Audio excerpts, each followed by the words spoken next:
तालियों से स्वागत करें। किलकी ना मारे हमारे और आपके उत्तरी भारत के कमेरे वर्ग के नेता चौधरी भूपेंद्र सिंह हरियाणा कांग्रेस के प्रदेश अध्यक्ष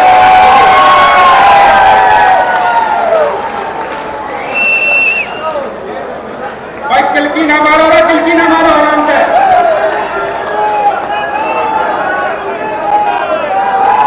सभी साथी इसी पेटवार से वो आए और अपने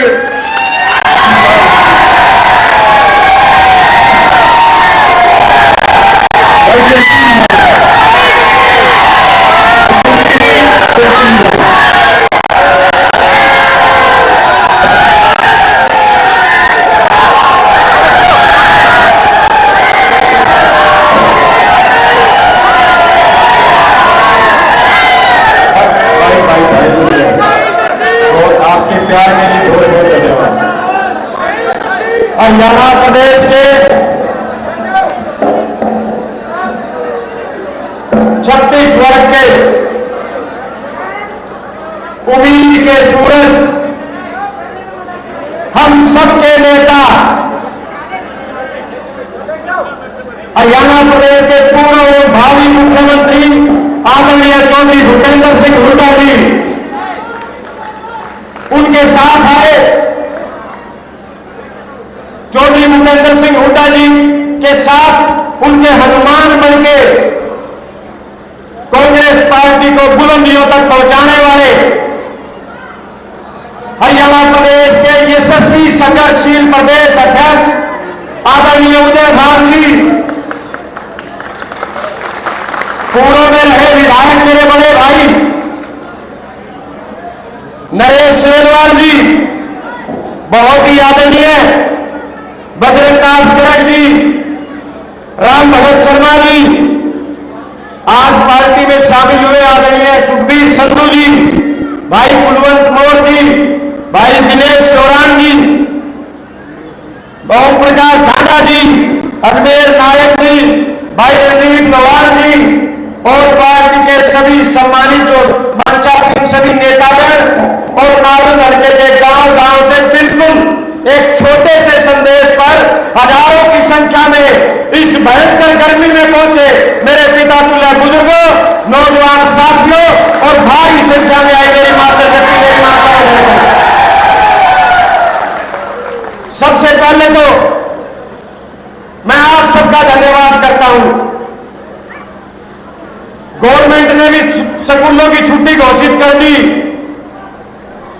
भयंकर गर्मी घोषित कर रखी है, लेकिन शिखर दुफारी में 12, साढ़े 12, 1 बजे जब अपने घरों से निकले तो मैं जानता हूं आपके मन में यह विचार था कि आज चौधरी भूपेंद्र सिंह हुड्डा जी को, आदरणीय चौधरी उदय भान जी को यह विश्वास दिला के आएंगे कि हिसार लोकसभा से जयप्रकाश को सबसे अधिक वोटों से नारायण विधानसभा से जिताएंगे।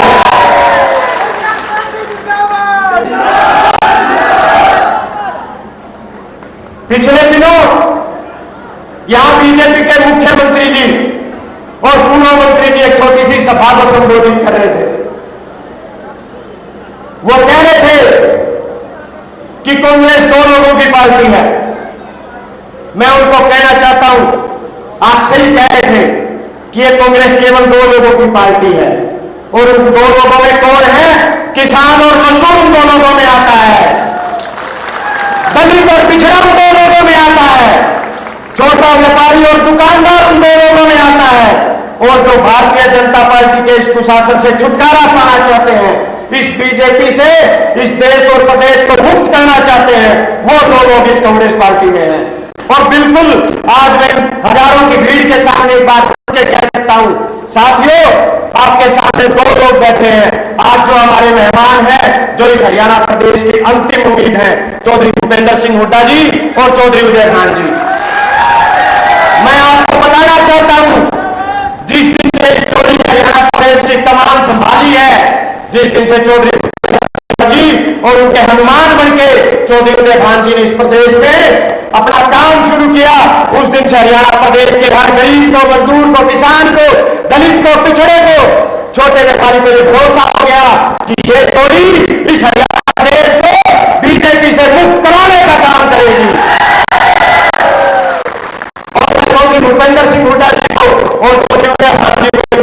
आता हूं। आपने एक ऐसे उम्मीदवार को टिकट दी जो सही मायने में जनता का उम्मीदवार था। आप लोग कहते थे, जब हम गांव गांव जाते थे, आप लोग कहते थे कि जयप्रकाश को टिकट दिलाना, चौधरी भूपेंद्र सिंह हुड्डा जी को हमारा संदेश भेजना, अगर उन्होंने जयप्रकाश को टिकट दी तो लाखों वोटों से लोकसभा से जिताने का काम करेंगे। साथियों, हुड्डा साहब ने अपना काम कर दिया, उन्होंने जयप्रकाश जी को टिकट दे दी, चौधरी विजय भान जी ने अपनी जिम्मेवारी पूरी कर दी। अब आज हम सब यहां से प्रण लेते जाएंगे कि जयप्रकाश जी को लाखों वोटों से जिताने के साथ साथ नानू हल्के की सबसे बड़ी जीत चौधरी भूपेंद्र सिंह हुड्डा और विजय भान जी की झोली में डालने का काम करेंगे। आप सब आए, आप सबका बहुत बहुत धन्यवाद। जय हिंद, जय नानू, जय हुड्डा। धन्यवाद जस्सी भाई।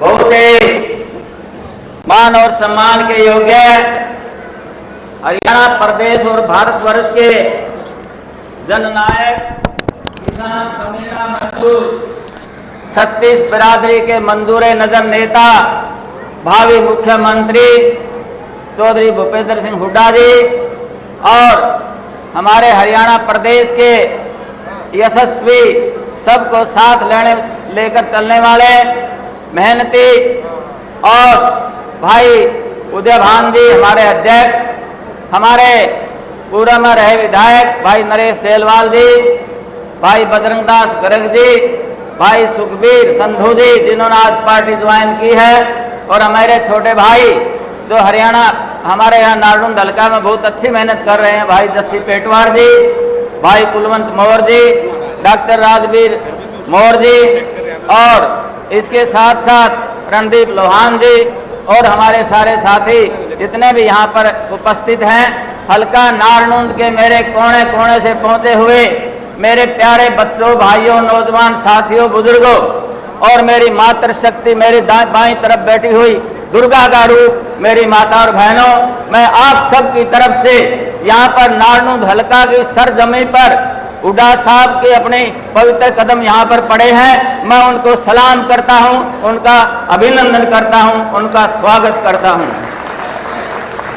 भाइयों, मैं हुड्डा साहब, आज ये चुनावी जनसभा है, इनकी हर सभा में जाता हूँ और इतनी जबरदस्त चमचमाती धूप में आप लोगों ने जो पसीना निकाला है, हुड्डा साहब को मैं विश्वास दिलाना चाहता हूँ कि हुड्डा साहब हल्का नारनूंद की जनता सिर्फ हिसार में ही नहीं, हरियाणा प्रदेश के तमाम हलकों में किलोल से भी ज्यादा वोटों से यहाँ से भाई जयप्रकाश को जिताएंगे हम, ये मैं चेतावनी देता हूँ। क्योंकि आज हरियाणा प्रदेश और देश की जनता इस भारतीय जनता पार्टी से इंतकाम लेना चाहती है, प्रतिशोध लेना चाहती है। समाज का हर वर्ग इसने उसके साथ अन्याय किया है, लाठियां बरसाई हैं। हमारे किसान भाई 750 किसानों का शहादत का बदला लेना चाहते हैं। हमारे जो लाखों करोड़ों बेरोजगार नौजवान साथी हैं, उनको जो अग्निवीर स्कीम में धकेल दिया, उसका जो प्रतिशोध लेना चाहते हैं। कौशल डिपार्टमेंट से जो हमारा हरियाणा प्रदेश के लाखों नौजवानों का शोषण हो रहा है, उसको खत्म करने के लिए आपकी मदद कर रहे हैं। इसके साथ साथ ये मोदी सरकार, ये भारतीय जनता पार्टी इस देश के संविधान को नेस्तनाबूद करना चाहती है, इस देश के प्रजातंत्र को खत्म करना चाहती है। जो हमारी प्रजातांत्रिक संस्थाएं हैं, चाहे वो चुनाव आयोग है, चाहे वो ईडी है, चाहे वो आरबीआई है, चाहे वो सीबीएस सेंट्रल विजिलेंस कमीशन है, इन सबको अपने हथियार के रूप में ये मोदी इस्तेमाल कर रहा है। भाइयों, मैं ज्यादा समय नहीं लूंगा, मैं आपके मुताबिक होता रहता हूं, आता रहता हूं। हम हुड्डा साहब को सुनना चाहते हैं। मैं आपसे एक बार फिर अपील करता हूं कि भाई सरकार से पीछा छुटाने के लिए आज 3 लोग हमारे एक ही लाठी के नीचे आए हुए हैं, चाहे वो नरेंद्र मोदी है, खट्टर है, चाहे वो ओम प्रकाश चौटाला का परिवार है। इन वोट काटू लोगों से बचना भाइयों, और यहाँ से नारनूंद हल्का से एक एक वोट भुगता कर एक ऐतिहासिक जीत, एक ऐतिहासिक चुनाव आप लोगों ने बनाना है। आप सबका धन्यवाद। जय हिंद, जय भारत, जय भूपेंद्र हुड्डा। 36 बिरादरी के नेता, पूर्व में और भावी मुख्यमंत्री चौधरी भूपेंद्र सिंह हुड्डा जी, बहुत ही आदरणीय ओजस्वी हमारे प्रदेश अध्यक्ष चौधरी उदय भान जी, श्री राम भगत शर्मा जी पूर्व विधायक, भाई जस्सी पेटवार जी, भाई बजरंगदास गर्ग जी, सुखबीर संधू जी, दिनेश चौहान जी, सुरेश पानू जी, तमाम मंचासीन नेतागण, सामने बैठे सभी मेरे सम्मानित बुजुर्ग नौजवान साथियों, मातर शक्ति माता व बहनें, आज आपका जो जोश देखने को मिल रहा, अभी हम बरवाला की रैली करके आए, जो पुलाना और बरवाला की ज्वाइंट रैली थी, वहां पर भी लोगों ने रिकॉर्ड तोड़ा हुआ था कि चौधरी जयप्रकाश को जो है सबसे ज्यादा वोटों से जिता के भेजने का काम करेंगे।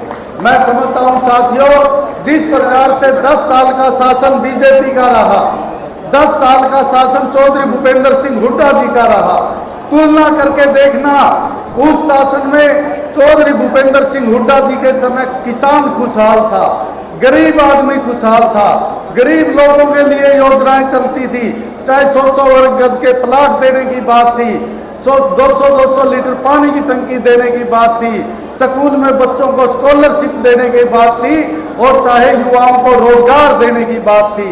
आज ये सरकार जो बनी हुई है, इसने हमारे सभी किसानों के साथ क्या किया जब 3 काले कानून आए, याद रखना, उस बात को भूलना मत। आप सब किसान बैठे हो, गरीब लोगों के लिए 100-100 वर्ग गज का 1 इंच भी किसी को जमीन जो है इस सरकार ने देने का काम नहीं किया। बच्चों की स्कॉलरशिप बंद है, आज जो योजनाएं थी वो सारी की सारी बंद पड़ी साथियों। और जो बाबा साहब अम्बेडकर ने संविधान दिया था, जिसमें हर वर्ग के अधिकार सुरक्षित रखे थे, आपका चाहे वोट का अधिकार है, चाहे आपका सुरक्षा का अधिकार है, जिसके तहत कानून के तहत ये देश चलता था, आज बीजेपी की सरकार प्रजातंत्र को, लोकतंत्र को खत्म करना चाहती है, और जो है लाठी डंडे के बल पे हरियाणा हो चाहे देश की सरकार चलाना चाहती है। साथियों, मैं तो आपसे यही अपील करूंगा, 10 साल की तुलना करना चौधरी भूपेंद्र सिंह हुड्डा के राज की, खट्टर साहब के राज की, और केंद्र में मोदी के राज की, और डॉक्टर मनमोहन सिंह के राज की। गरीब लोगों के लिए राष्ट्रीय खाद्य सुरक्षा बिल लेके आए, गरीब लोगों के लिए 100 दिन का रोजगार मनरेगा लेके आए, और हमारे बच्चों के लिए शिक्षा का अधिकार लेके आए। आज सभी हमारे अधिकार ये सरकार खत्म करना चाहती है, लोकतंत्र को खत्म करना चाहती है। बाबा साहब अम्बेडकर ने जो संविधान दिया था, उस संविधान को खत्म करना चाहती है। अगर आपने हमारे संविधान को बचाना है तो बीजेपी को आपको उखाड़ कर फेंकना होगा। मैं तो आपसे यही अपील करता हूं, आने वाली 25 मई को अपना एक कीमती वोट चौधरी जयप्रकाश को, कांग्रेस को जिता के भेजो, ताकि अगले मुख्यमंत्री हरियाणा के चौधरी भूपेंद्र सिंह हुड्डा बने। जय हिंद, जय भारत।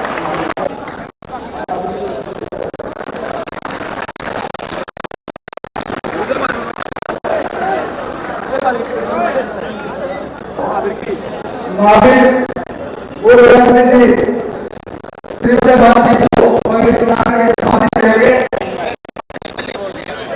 भाई सुरेश पानू जी से भी निवेदन है, वो आए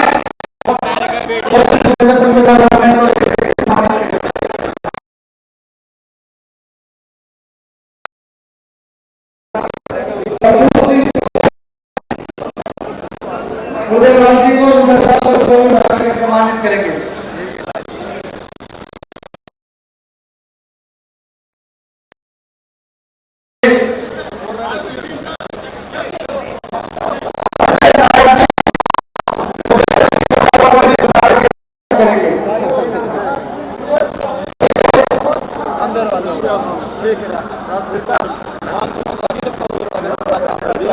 जो साथी स्टेज पे सामने खड़े से निवेदन है, आप पीछे आ जाए।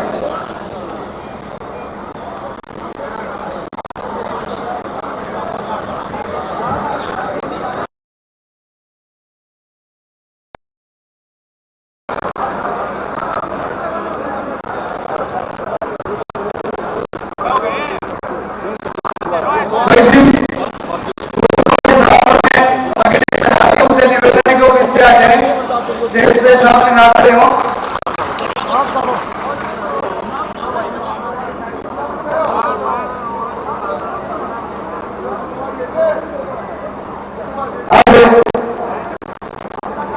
की घड़ी है जिसके इंतजार में आप लोग बैठे हैं।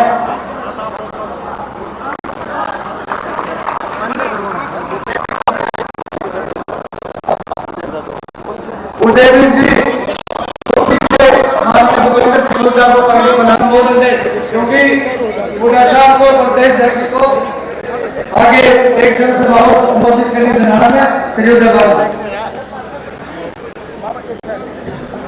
फिर सर ये लगा जाओ।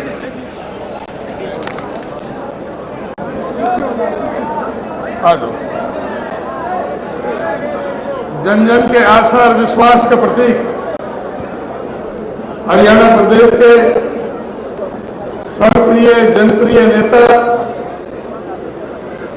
प्रतिपक्ष पूर्व मुख्यमंत्री आदरणीय चौधरी भूपेंद्र सिंह हुड्डा जी हमारे बीच में उपस्थित पूर्व विधायक उकलावा से आदरणीय श्री नरेश सहवाल जी, आपके नारनौल हल्के से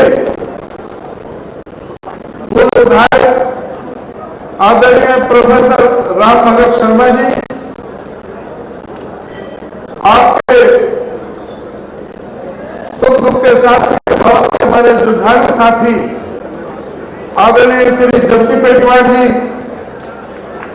चौधरी प्रकाश ढांडा जी, सुखबीर सिंह संधू जी, बजरंग दास गरग जी, कुलवंत सिंह मोर जी, राजवीर मोर जी, रणदीप लोहान जी, रविंदर शिवराम जी, भाई अजमेर नायक जी, सत्यवान दोहन जी, मंच पर बैठे हुए मेरे अन्य सम्मानित सभी पार्टी के वरिष्ठ नेता,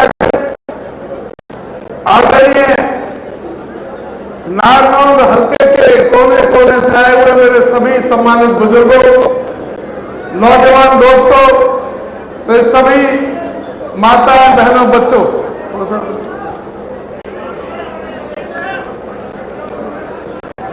मैं भी आपके बीच में 25 तारीख को होने वाले चुनाव में, भैया थोड़ा सा शोर बंद कर दें ये मंच पे, 25 तारीख को होने वाले चुनाव में हमारे कांग्रेस पार्टी के जांबाज उम्मीदवार, आपके बहुत ही लोकप्रिय जुझारू नेता आदरणीय श्री जयप्रकाश जी को आपका वोट, आपका समर्थन, आपका सहयोग और आपका आशीर्वाद हासिल करने की गरज से आपके बीच में मैं आया हूं। 25 मई का चुनाव यह साबित करेगा कि इस देश में तानाशाही रहेगी या इस देश में प्रजातंत्र रहेगा।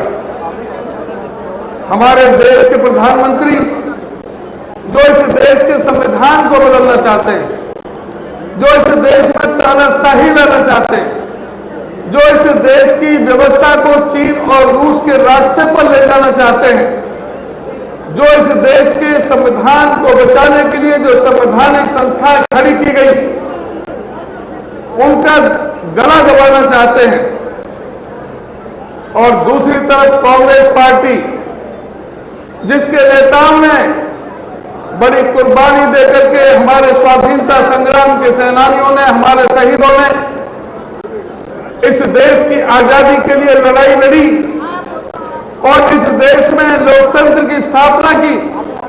बाबा साहब डॉक्टर भीमराव अंबेडकर जी के नेतृत्व में, उनके अध्यक्षता में जो संविधान की कमेटी बनाई गई, उसमें इस देश के प्रत्येक नागरिक को किसी भी जाति, वर्ग, धर्म और संप्रदाय का हो, सबको बराबर का अधिकार, सबको अपने विचारों की अभिव्यक्ति का अधिकार, सबको अपने विचारों को लेखनी में लिखने का अधिकार, सबको अपनी पूजा पद्धति को अपने मुताबिक करने का अधिकार और सबको अपनी वोट का समान अधिकार, चाहे वो राष्ट्रपति है, चाहे वो एक सफाई कर्मचारी है, चाहे कोई कितना भी अमीर है, कितना भी गरीब है, सबका समान वोट का अधिकार भारत का संविधान प्रदान करता है। आज उस अधिकार को खत्म करने का प्रयास किया जा रहा है। इसलिए ये बहुत आवश्यक है कि आज तराजू आपके हाथ में है, फैसला आप लोगों ने लेना है। आपने देखना है किस तरह से हमारे प्रधानमंत्री नरेंद्र मोदी जी ने इस देश को छलने का काम किया है, इस देश के साथ जुमलेबाजी और झूठ बोल करके राजनीति करने का काम किया है। किस तरह की मोदी की गारंटियां रही हैं। मोदी जी ने कहा था कि मैं राज में आऊंगा तो मैं एमएसपी लागू करूंगा। मोदी जी ने कहा था कि मैं राज में आऊंगा तो स्वामीनाथन रिपोर्ट को मैं लागू करूंगा C2+50 के हिसाब से। मोदी जी ने कहा था कि 2022 तक किसान की मैं आमदनी दोगुनी करूंगा। मोदी जी ने कहा था कि कोई सर ऐसा नहीं रहेगा जिसके सर पर छत ना हो। मोदी जी ने कहा था इस देश में मैं बुलेट ट्रेन चला दूंगा। मोदी जी ने कहा था कि हवाई चप्पल वाले हवाई जहाज में घूमेंगे। मोदी जी ने कहा था कि मैं गंगा और जमुना को साफ कर दूंगा। मोदी जी ने कहा था कि मैं 100 समाज सिटी बना दूंगा। मोदी जी ने कहा था कि मैं डीजल 30 रुपए और पेट्रोल 35 रुपए लीटर दे दूंगा। मोदी जी ने कहा था कि मैं गैस का सिलेंडर जो 400 में मिल रहा है कांग्रेस के समय, वो मैं 250 रुपए में दे दूंगा। मोदी जी ने कहा था कि मैं 100 दिन के अंदर अंदर महंगाई को खत्म कर दूंगा। मोदी जी ने कहा था कि मैं 100 दिन के अंदर अंदर काला धन विदेश से इस देश में ले आऊंगा और सबके हिस्से में 15-15 लाख रुपए आ जाएंगे। इस तरह से मोदी जी ने बरगला करके झूठ बोल करके राजनीति करके हमारे वोटों पर डाका डाला। क्या ये चीजें मोदी जी ने पूरी की हैं? ये आज सोचने और समझने की बात है। क्या कारण है कि एमएसपी की गारंटी देने वाले मोदी ने किसानों पर ठंडे पानी की बौछारें और लाखें बरसाने का काम किया, दिल्ली के रास्ते रोक दिए, एमएसपी की मांग करने वाले किसानों को 13 महीने तक सड़कों पर जूझना पड़ा, फिर भी खाली हाथ उनको लौटा दिया। किसानों को कुचलने वाले व्यक्ति को दोबारा से टिकट देकर के नवाजा गया। किसानों को किस तरह से कर्नाटक में कहा गया कि ऐसा कोई किसान नहीं बचना चाहिए जिसका सर फूटा हुआ नहीं होना चाहिए। इन्हीं मोदी जी के खट्टर जी के शासन में किस तरह से पंजाब और हरियाणा की सीमा पर अंतरराष्ट्रीय सीमा खड़ी कर दी गई। किसानों को ऐसे समझा गया जैसे कोई दुश्मन देश के नागरिक हो। उन पर किस तरह से ठंडे पानी की बौछारें की लाठियां भाजी गई, रबर बुलेट से फायर किए गए, ड्रोनों से हमले किए गए, किस किस तरह से अत्याचार किए गए। आज समय है उन अत्याचारों का बदला लेने के लिए। आज जवाब चुकता करने का समय है। आज जो लोग आज आपके बीच में वोट मांगने आ रहे हैं, दादा भी और पोता भी, पोता डिप्टी चीफ मिनिस्टर और दादा सरकार में कैबिनेट मंत्री, दोनों के मुंह पर किस तरह से टेप लगा दी गई थी। दोनों ने किस तरह से किसानों को लुटता पिटता देखते रहे। एक शब्द कोई मुंह से नहीं निकाला, बल्कि उनके साथ ही चलते रहे। क्या आज जरूरत नहीं है इनको सबक सिखाने की? आज आप लोगों ने फैसला लेना है कि किस तरह से इन लोगों ने बर्ताव किया। आज समय आपका है, आज फैसला आपने लेना है। आज ये कहते हैं कि बात कर रहे थे, क्या बात कर रहे थे कि 100 दिन के अंदर अंदर काला धन आ जाएगा। नोटबंदी कर दी। उस नोटबंदी के लिए क्या कहा था?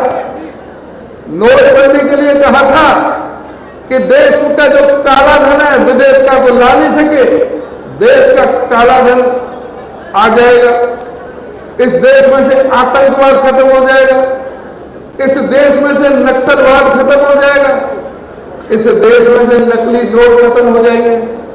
और अगर ऐसा नहीं हो तो मुझे किसी भी चौराहे पर खड़ा कर लेना। अब बताओ कि चौराहे पर खड़ा करने की जरूरत है या नहीं है? उस नोटबंदी से 168 आदमी में कौन थे जो मरे थे? देश के किसान और मजदूर गरीब के बेटे बेटी उस नोटबंदी की वजह से लाइन में लग करके 168 आदमी मरा था। उस नोटबंदी की वजह से 3.5 लाख करोड़ का रेवेन्यू का नुकसान हुआ। उस नोटबंदी की वजह से लाखों फैक्ट्रियों को ताले लग गए। जिस फैक्ट्री में 500 आदमी काम करता था 400 बाहर कर दिए, 100 से काम चलाया गया। उस नोटबंदी की वजह से 12 करोड़ लोगों का रोजगार छिना, सारा काला धन सफेद हो गया।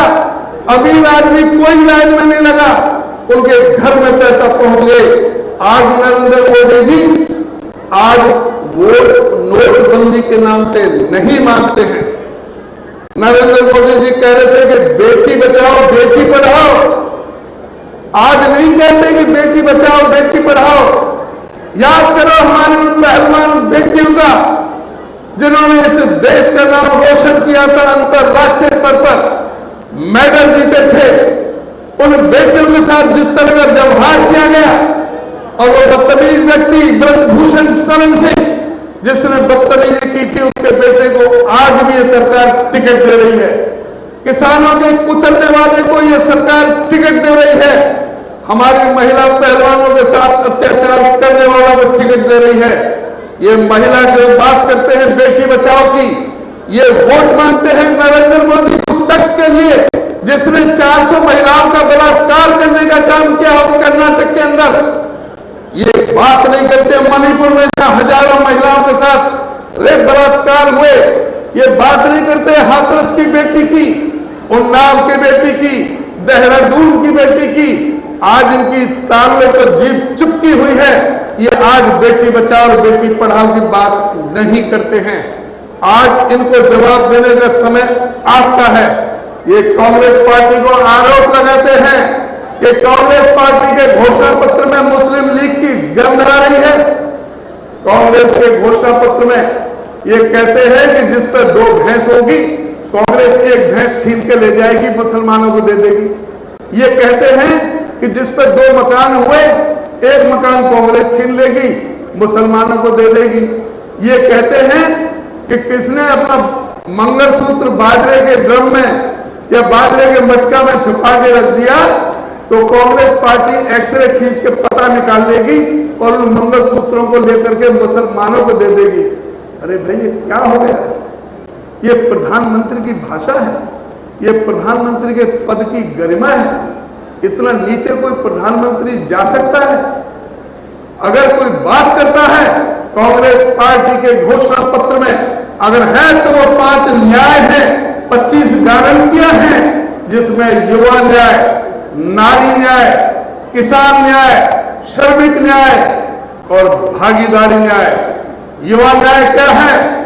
कांग्रेस पार्टी ने वादा किया है कि जो 30 लाख सरकारी पद खाली पड़े हैं, जो नरेंद्र मोदी जी ने नहीं भरे, नौजवानों को, बेटियों को हम सरकारी नौकरी, पक्की नौकरी देने का काम करेंगे। युवा न्याय में क्या है? कांग्रेस पार्टी ने वादा किया कि जो हमारे बच्चे ग्रेजुएट हैं, जो हमारे बच्चे डिप्लोमा होल्डर हैं, जो पर्याप्त ट्रेनिंग ना होने की वजह से उनको नौकरियां नहीं मिलती, कांग्रेस पार्टी ने कहा है कि हम एक योजना बना रहे हैं। हमने एक योजना बनाई है, उस हर नौजवान को, उस बेटी को जो पढ़ी लिखी है, उसको हम 1 साल की ट्रेनिंग देंगे। ट्रेनिंग के दौरान 8,500 रुपए महीने, साल का 1 लाख रुपया बतौर वजीफा हम देंगे, जिससे वो बेटा बेटी जब ट्रेनिंग लेकर के निकलेंगे तो उनके लिए नौकरियों के दरवाजे खुल जाएंगे, उनको आराम से नौकरी मिल सकती है। कांग्रेस पार्टी ने वादा किया है कि किसी भी जो युवा जो हमारा पेपर देने जाते हैं, मेहनत करते हैं, ट्यूशन लेते हैं, कोचिंग कराते हैं, माँ बाप 1,000, 2,000, 3,000 रुपए खर्चे के लिए जेब में डालते हैं, और जब पर्चा देने जाते हैं, कोई पंचकुला जा रहा है, कोई पलवल जा रहा है, कोई कालका जा रहा है, तो कोई नारनौल जा रहा है, और जब वह पता लगता है कि पर्चा लीक हो गया, तो उस बेटे पर क्या बीतती है, उसके माँ बाप पर क्या बीतती है। इस बात को देखते हुए कांग्रेस पार्टी ये गारंटी लेती है कि कांग्रेस के राज में कोई पर्चा लीक नहीं होगा। कांग्रेस पार्टी ने यह वायदा किया है कि जो हमारी अग्निवीर योजना है, आपको पता है यहां से बहुत लोग हमारे किसान और जवान, ये तो हमारा जय जवान जय किसान का ये तो हमारा है नारा, लाल बहादुर शास्त्री जी ने दिया था। हमारा किसान या तो खेत में काम करता है या सीमा पर। जब कोई बच्चा फौज में भर्ती होता था, अगले दिन से रुक्का मच जाता था कि फलाने का लड़का फौज में भर्ती हो गया है, और अगले दिन से रिश्ते आने शुरू हो जाते थे। 18 साल की 20 साल की नौकरी करता था, जब वापस आता था तो पेंशन मिलती थी, मेडिकल सुविधा मिलती थी, कैंटीन की सुविधा मिलती थी, और एक्स सर्विसमैन कोटे से कहीं ना कहीं नौकरी तैयार मिलती थी। और अगर वो सीमा पर शहीद हो गया तो उसको 75 लाख रुपए का मुआवजा मिलता था, और परिवार के एक आदमी को नौकरी मिलती थी।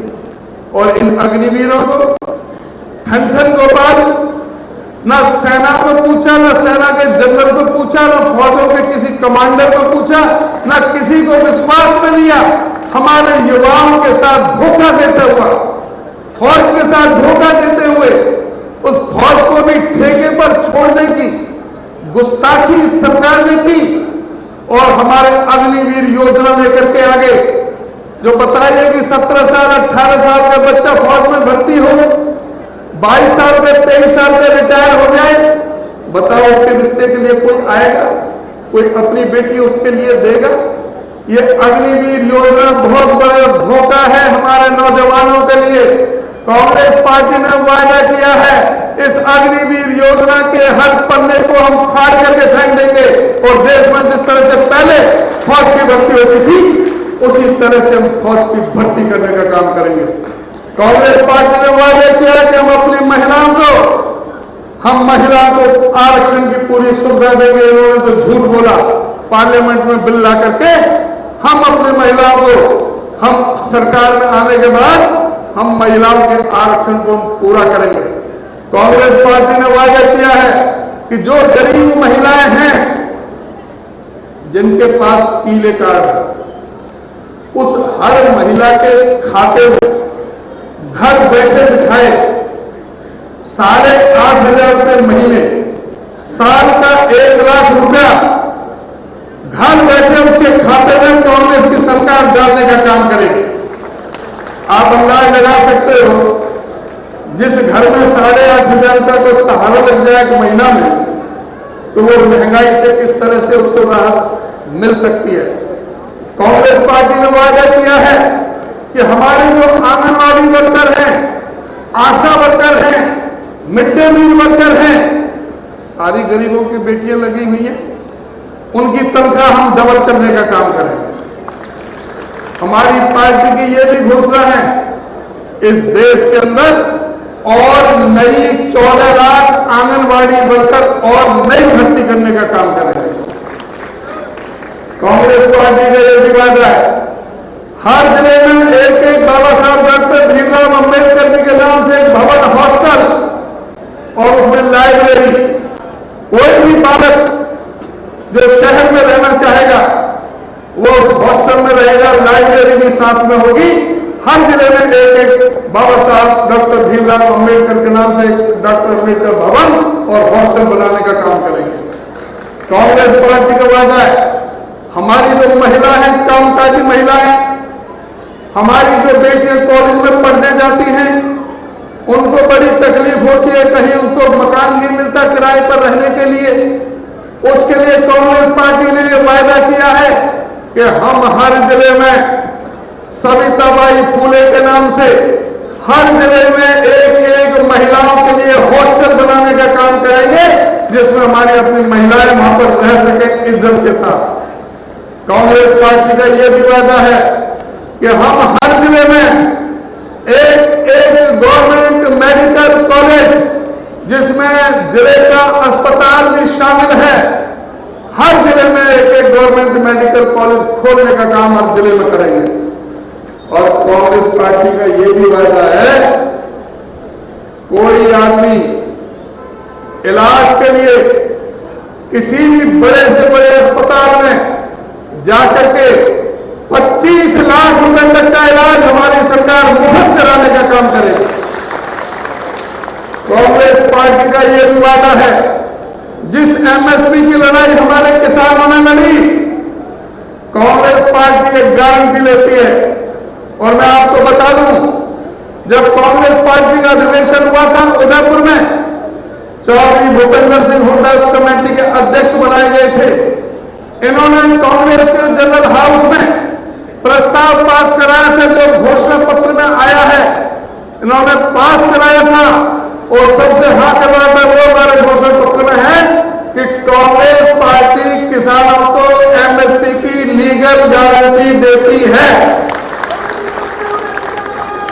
उसी प्रस्ताव में कहा गया कि कांग्रेस पार्टी, हुड्डा साहब के प्रस्ताव में स्वामीनाथन की रिपोर्ट जिसकी लड़ाई चल रही है, C2+50 के हिसाब से किसानों की फसलों के जिन्सों के रेट तय किए जाएंगे। और साथ ही ये फैसला लिया कि किसानों को, मजदूरों को, गरीबों को, दलितों को, पिछड़ों को जितने भी कर्जे हैं, कर्जा माफी से कर्जा मुक्ति तक इन्होंने तो 16 लाख करोड़ अमीरों का कर्जा माफ किया है। हम गरीबों के, किसानों के, मजदूरों के, गरीबों के कर्जे माफ करने का काम करेंगे। कांग्रेस पार्टी ने जो फैसले लिए हैं, एक से एक बढ़कर किस तरह से, साथ में किसानों का यह भी फैसला लिया है कि जो भी किसान के किसानी में इस्तेमाल होने वाली कोई भी चीज, चाहे वो फर्टिलाइजर है, खाद है, चाहे बीज है, चाहे कीटनाशक दवाइयां हैं, चाहे कृषि यंत्र हैं, कृषि यंत्र मतलब खुरपी दराती से लेकर ट्रैक्टर तक जो किसानी में काम आता है, किसी पे कोई जीएसटी, किसी पे कोई टैक्स नहीं लगेगा, बगैर सारे टैक्स उनके माफ करे जाएंगे। इस तरह से हमारे जो मनरेगा मजदूर हैं, उनके लिए जो अभी 261 रुपए देते हैं, कांग्रेस सरकार आएगी तो उनको 400 रुपए दिए जाएंगे। और आपके आशीर्वाद से जब कांग्रेस की सरकार आएगी तो 200 रुपए हम हरियाणा सरकार की तरफ से मिला करके मनरेगा मजदूर को 600 रुपए की मजदूरी हम देने का काम करेंगे। अब ये आप लोगों ने फैसला लेना है। आपके सामने तराजू है। हुड्डा साहब के काम भी देखे, 10 साल से बीजेपी का राज देख रहे हो। हुड्डा साहब ने मुख्यमंत्री बने, आपसे वादा नहीं किया था 1600 करोड़ के बिजली के बिल माफ किए, किसी से वादा नहीं था। दिल्ली से बल्लभगढ़ तक, दिल्ली से गुड़गांव तक, दिल्ली से बहादुरगढ़ तक 81.5 किलोमीटर मेट्रो रेल की लाइन लाए, कोई वादा नहीं था। 4 बड़े बड़े बिजली के कारखाने लगाए, 43,000 करोड़ रुपए खर्च करके 5400 मेगावाट बिजली का। इस प्रदेश की बिजली की समस्या का समाधान करने के लिए जो सोचा भी नहीं, इनको सरप्लस बिजली दी थी। एक कारखाना आपके यहां नहीं लगा, खेदड़ में, बरवाला। 4 बड़े बिजली के कारखाने लगाए थे 43,000 करोड़ के खर्च करके। क्या बीजेपी ने एक भी यूनिट बिजली बनाने का कोई कारखाना लगाया? आप इस बात को देखें। हुड्डा साहब 18 अंतरराष्ट्रीय स्तर की यूनिवर्सिटियां लेकर के आए थे, 16 मेडिकल कॉलेज लेकर के आए थे, नेशनल हाईवे का जाल बिछाने का काम किया था। रातों रात गरीब लोगों को लखपति बना दिया। 4 लाख गरीबों को 100 गज के प्लॉट रातों रात लखपति बनाने का काम किया। कोई वादा नहीं था। गरीबों को पानी की टूटी कनेक्शन 200 लीटर की देने का काम किया। सभी वर्गों के लिए, सभी समाज के लिए एक कदम से 11,000 सफाई कर्मचारी गांवों में, 16,000 सफाई कर्मचारी शहरों में लगाने का काम किया। रोजगार देने का काम किया। और जब हुड्डा साहब ने इनको सत्ता सौंपी थी, जब प्रदेश पर 70,000 करोड़ का कर्जा था, जो आज बढ़कर 4,51,700 करोड़ का कर्जा हो चुका है। आज कोई बच्चा अपने मां के पेट से जन्म ले रहा है तो 1,62,300 रुपए का कर्जा लेकर के पैदा हो रहा है। ये हालत इस बीजेपी ने इस प्रदेश की बना दी है। इन लोगों को दूर भगाना है। ये बहुत जुमलेबाज हैं, झूठे हैं, नफरती हैं। हमें आपस में लड़ा करके जाति और धर्म के नाम से ये अपनी राजनीतिक रोटी सेकना चाहते हैं। इन्होंने प्रदेश को और देश को तबाह करके रख दिया है। इनको उखाड़ फेंकने के लिए आपको इकट्ठा होना पड़ेगा और इनको यहां से भगाना पड़ेगा। ये आज भी सरकार बेईमानी से चला रहे हैं। अल्पमत की सरकार है। इनके पास एमएलए का बहुमत नहीं है। 88 एमएलए हैं हरियाणा के सदन में, 2 सीट खाली पड़ी हैं। 45 चाहिए सरकार चलाने के लिए। इनके पास 42-43 आदमी हैं। ये बेशर्मी से सरकार चला रहे हैं। 4 जून को आप जयप्रकाश जी को यहां से कामयाब करके भेजेंगे। 10 दिन के अंदर अंदर इस सरकार को चलता करने का काम करेंगे। आपकी मन मर्जी की सरकार बनेगी। मैं आपसे बस यही अनुरोध और प्रार्थना करूंगा, आप संकल्प भी दें और आप ये एश्योरेंस भी दें, विश्वास भी दें हुड्डा साहब के सामने कि 25 तारीख को, और ये कंपटीशन भी है भाई, नारनौल हल्का किसी भी 9 के 9 हल्कों में पीछे नहीं रहना चाहिए। एक वोट जयप्रकाश जी को 25 तारीख को दो और दोनों हाथ खड़े करके विश्वास दिखाओ। और जो भी हरियाणा से संबंधित जो हम सरकार बनने की बात करेंगे उसके बारे में हुड्डा साहब आपको प्रकाश डालेंगे।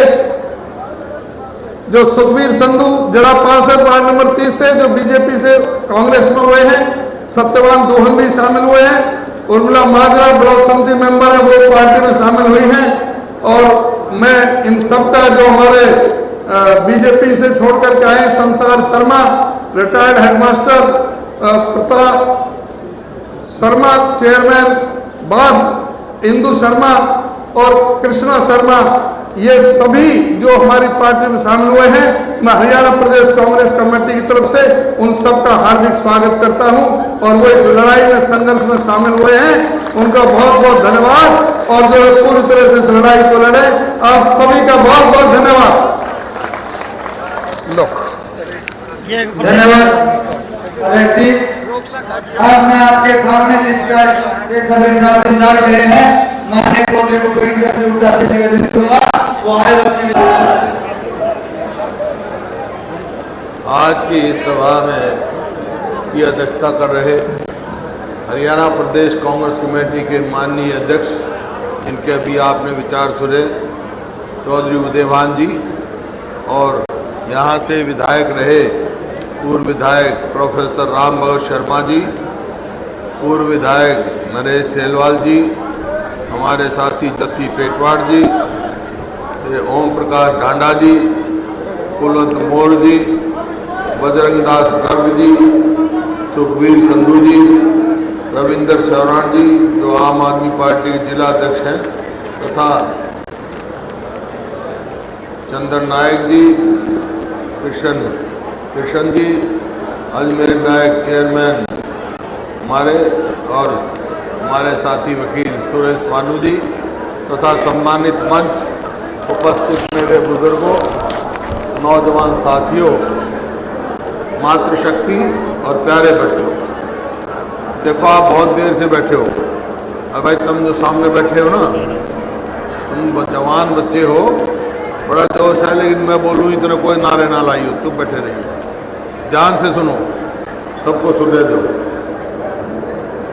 आप बहुत देर से बैठे हो, गर्मी भी बहुत है और पसीना भी बहुत आ रहा है, सारे देख रहे हो। तो एक बात कह के जा रहा हूँ, ये जो आपने आज पसीना लिया है ना, यो खाली नहीं जाओगा भाई, हरियाणा की राजनीति में कोई ना कोई रंग लेकर आओ।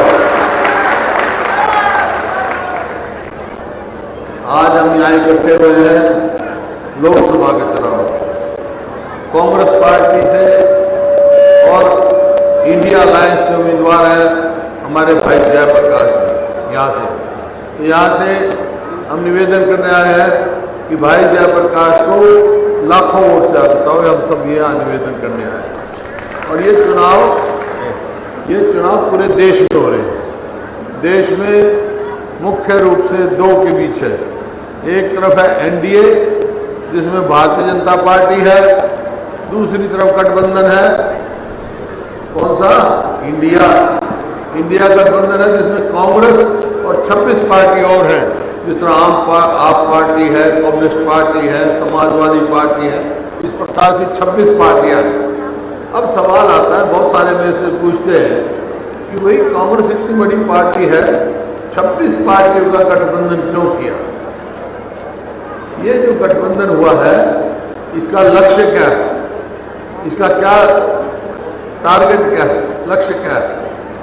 तो इसका लक्ष्य एक ही है भाई, कोई प्रधानमंत्री भाई स्टेज पे बात मत करो, तू स्टेज पे बात नहीं कर, अजमेर तुम स्टेज पे की बात करते भाई, मैं कह रहा हूँ 2 मिनट चुप रह जाओ, लोगों को सुने दो।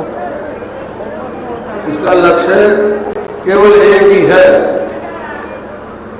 कि जो संविधान हमारे बुजुर्गों ने बहुत बड़ी लड़ाई से, आज़ादी की लड़ाई के बाद, कुर्बानी के बाद संविधान बनाया है, वो संविधान बचाना है। वो संविधान बचेगा तो भाई प्रजातंत्र बचेगा, प्रजातंत्र बचेगा तो आपके अधिकार बचेंगे, चाहे वोट देने का अधिकार हो, चाहे और कोई अधिकार हो, नहीं तो मामला साफ हो जाएगा। ये और ये सारे देश में लोगों की समझ में आ गई। जिस तरह आप यहाँ देख रहे हो ना, जन समर्थन मिल रहा है, पूरे देश में ऐसे जन समर्थन मिल रहा है। मैं आज कह के जा रहा हूँ, केंद्र सरकार में जो है इंडिया की सरकार बनने जा रही है, इंडिया गठबंधन की सरकार बनेगी। अब सवाल इस बात का है कि जो वहाँ गठबंधन की सरकार बनेगी उसमें हर वर्ग के लिए, जो किसान है, युवा है, महिला है, मजदूर है, हमारे अध्यक्ष जी ने, चौधरी उदयभान जी ने पूरे विस्तार से आपको बता दिया हर उसका भी क्या करने जाएंगे। जो फैसले हो चुका, जो घोषणा पत्र जारी हो चुका, जो गारंटियां दी है कांग्रेस ने, वो हो गया। अब आ गया हरियाणा की बात। देश में तो बता दिया इन्होंने जो होगा। सवाल एक सवाल मैंने हर जगह पूछा और जवाब मिला, और उसके हिसाब से मैं कह रहा हूँ, आपसे भी पूछूंगा कि हरियाणा में 36 बिरादरी ये मन बना चुकी है कि आने वाली सरकार हरियाणा में कांग्रेस पार्टी की सरकार है। ये हर जगह सवाल पूछा, मैं आपको बता दूं। तो भाई थाने से भी पूछ रहा हूँ, तुम बताओ हरियाणा में कौन सी पार्टी की सरकार होनी चाहिए? सवाल इस बात का था, क्यों भाई ऐसा माहौल क्यों बना? सारा जा रहा हूँ, एक भी माहौल बन रहा है भाई कांग्रेस की सरकार बनाएंगे। इसका माहौल यूं बना कि 2014 में जब हमने सरकार छोड़ी, उस टाइम प्रति व्यक्ति आय में, प्रति व्यक्ति निवेश में, कानून व्यवस्था में, नौकरी देने में, खेल और खिलाड़ियों में हरियाणा नंबर 1 था जब हमने सरकार छोड़ी। आज भाई 10 साल हो गए इनमें, 10 साल के बाद आज हरियाणा नंबर 1 किस चीज़ में है? बेरोजगारी में, महंगाई में, और भाई अपराध।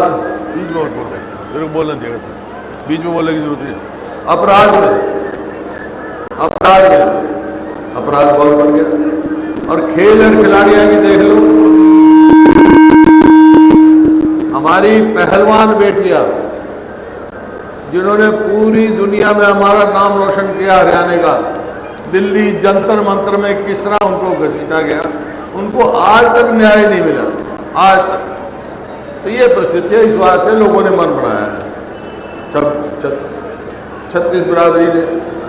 अब सवाल एक बात आता है कि भैया वो लोग पूछेंगे आपसे, भाई ठीक है, यहाँ से तो जयप्रकाश जी बन गए, लाखों से सांसद बन जाएंगे, फिर कांग्रेस की सरकार बन जाएगी, इस 10 साल में इनने तो करा नहीं कुछ, तुम क्या करोगे कांग्रेसी सरकार में? ये सवाल पूछेंगे ना तुम्हारे से, ये सवाल ले जाने तुमने घर घर। मैं वो बताने आया हूँ कि हम क्या करेंगे।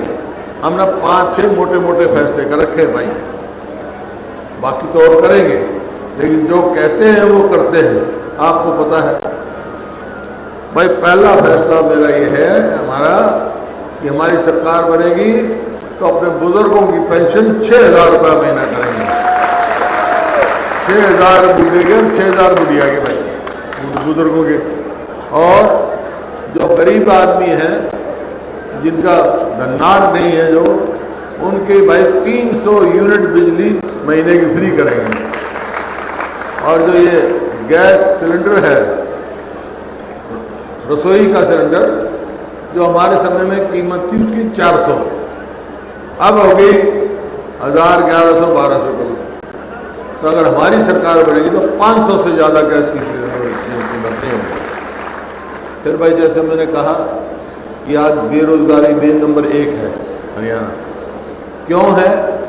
क्योंकि इनने क्या कर रखा है, हमारे युवाओं के भविष्य के साथ खिलवाड़ कर रहे हैं।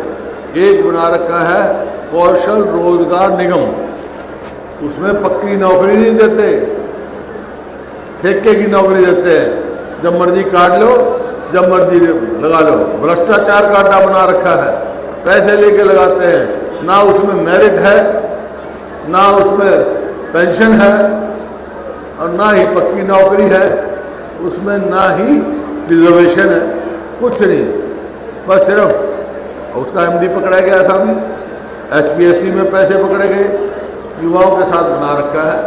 और उसका नतीजा ये हुआ है कि आज हरियाणा में 2 लाख पक्की नौकरी खाली पड़ी। नौकरी नहीं लगाई इन्होंने, हमने ठेकेदारी बंद करी थी, ये सरकार को ठेकेदार बन गई, ठेके पे नौकरी दे रही है। तो ऐसा वो है, पूरा माहौल ऐसा बना है। तो मैं एक बात कह के जा रहा हूँ कि हमारी सरकार बनेगी तो 1 साल के अंदर अंदर 2 लाख जो खाली पोस्ट है वो हम भरेंगे। आज क्या हालात है हरियाणा के, कोई है नहीं। अस्पताल में जाओ तो कहेंगे डॉक्टर नहीं, स्कूल में जाओ तो कहेंगे मास्टर नहीं, दफ्तर में जाओ तो कर्मचारी नहीं, क्योंकि 2 लाख खाली पोस्ट पड़ी। तो ये है भाई। और तमाशा उलझा रखे लोग, क्या मेरी फसल मेरा ब्यौरा, परिवार पहचान पत्र, प्रॉपर्टी ID, सब पोर्टल और पोर्टल चलता नहीं इनका। मेरी फसल मेरा ब्यौरा क्या भाई? यही मंडी थी ना, यही किसान थे, अपने खेत में दाने काटते सीधा मंडी में आ जाते थे। MSP मिल जाती थी, हमारे टाइम में मिलती थी, नहीं मिलती थी। अब भाई अब बाट देखेगा किसान, खेत में दाने काट गए, यूँ बाट देखेगा, नंबर 13 होगा, पोर्टल चल रहा जी, ऊपर तक 20% त्यार 20% जाएगा, दाने बीत जाएंगे, लेकिन मंडी में ले आ सकता। ये तमाशे हो रहे हैं भाई। इसी प्रकार परिवार पहचान पत्र है, ये बेकार की चीज़ों से उलझा रखे लोगों को, इनसे चलता करेंगे। और भाई 100 गज के प्लॉट की बात करी अध्यक्ष जी ने, हमने 4 लाख के करीब 100 गज के प्लॉट दिए हरियाणा में। भाई ये पूरा हल्का बैठा है। आप यूँ बता दो कि इस 10 साल में जब से इनकी सरकार बनी है, हमारी गई है, एक आदमी को 1 गज जमीन दी है, 100 गज की छोड़। गांव का नाम बता दो और बता दो, फिर भाई फिर ना किसान के ना गरीब आदमी के। हमारी सरकार बनेगी तो फिर वो स्कीम चालू करेंगे, 100 गज के प्लॉट भी देंगे और साथ 2-2 कमरे का मकान भी बना कर देंगे उनको, गरीब आदमी को। इसी प्रकार से जो MSP की बात कही हमारे अध्यक्ष जी ने, मेरी कमेटी जी में चेयरमैन था, रिकमेंडेशन थी वो MSP की गारंटी देनी चाहिए। इन्होंने वायदा किया था कि 2022 तक किसान की आमदनी दुगनी कर देंगे हम। आमदनी तो दुगनी नहीं करी, लागत कई गुना कर दी। याद करो 2014 में डीजल का क्या भाव था, कीटनाशक दवाइयों का क्या भाव था, खाद का क्या भाव था। MSP मिलती नहीं, नतीजा ये हुआ, किसान कर्जे में डूब गया। आज जो उस टाइम 2014 में 8 लाख करोड़ भी कर्जा नहीं था पूरे देश के किसान पे, आज 24 लाख करोड़ से ज़्यादा कर्जा है। इसी वास्ते कांग्रेस ने फैसला किया है कि भाई हमारी सरकार आएगी तो किसान को कर्जा माफी से लेकर कर्ज मुक्त लेके जाएंगे। और भाई ये गवर्नमेंट सर्वेंट है, ओल्ड पेंशन स्कीम हमने कहा है कि पहली कैबिनेट मीटिंग में ओल्ड पेंशन स्कीम लागू करेंगे हम। और खिलाड़ियों के लिए पदक लाओ पद पाओ, कोई फिर नीति लागू करेंगे ताकि हमारे युवा पीढ़ी नशे में ना डूबे, अपने कंस्ट्रक्टिव काम में लगे, खेले कूदे और अच्छी सेहत रहे और आगे अच्छी नौकरी मिले। अच्छा समाज बनाना है हमने, इन्होंने तो बर्बाद कर दिया। ये बाकी रह गया अपराध की बात। अपराध की तो बात भाई रोज देख रहे हो, कहीं डाका पड़ रहा है, कहीं दुकान लूटी जा रही है, कहीं कत्ल हो रहा है, कहीं बलात्कार हो रहा है। कोई कुछ नहीं, ऐसा लगता सरकार ही नहीं है, बिल्कुल अंधकार हो रहा है। और ऐसा पहले भी हुआ था, ये बात नहीं हरियाणा में पहली बार हुआ। 2004 में ऐसा ही माहौल था कि सरकार भी बदमाश जेलों से चलाते थे। 2005 में मैं मुख्यमंत्री बन गया। मैंने मुख्यमंत्री बनते एक बात कही थी, बदमाशों या तो बदमाशी छोड़ दो या हरियाणा छोड़ जाओ। याद होगा आपका, 10 साल शांति से गए भाई, कोई बिल्कुल बदमाश गए थे। आज फिर कह के जा रहा हूँ, कांग्रेस की सरकार बनते हुए बदमाशों को हरियाणा में नहीं रहने दूंगा, बदमाशों को नहीं रहने। ये है बात, आप सब इसको समझते हो। लेकिन ये बातें कब होंगी, ये काम कब होंगे हमारे भाई? उसके लिए सरकार अगर आपने बनानी है तो उसकी पहली पीढ़ी क्या है, पहला कदम क्या है? वो है भाई जयप्रकाश, जो मेरे बहुत करीबी साथी हैं, इनको ताकत दो, लाखों वोट से जिताओ। एक बात मेरी मान लो तुम, अरे एक बात मैं तुम्हारी मान लूंगा, समझौता कर लेते हैं, ठीक है ना? मेरी क्या मानोगे? मेरी तो ये मानो 36 बिरादरी एक होकर भाई जयप्रकाश को मेरा साथी है, बहुत मजबूत है, लोकसभा में बहुत ताकत से बोलता है, उसको लाखों वोट से यहाँ जिता के भेज दो। और भाई थारी के मानूंगा मैं, जो थारी से पूछा था सवाल, तुम जयप्रकाश को यहाँ से लाखों वोट से जिता के भेज दो, थारी सरकार मैं बना दूंगा। यहाँ कह के जा रहे हो, मंजूर है? मंजूर है? आप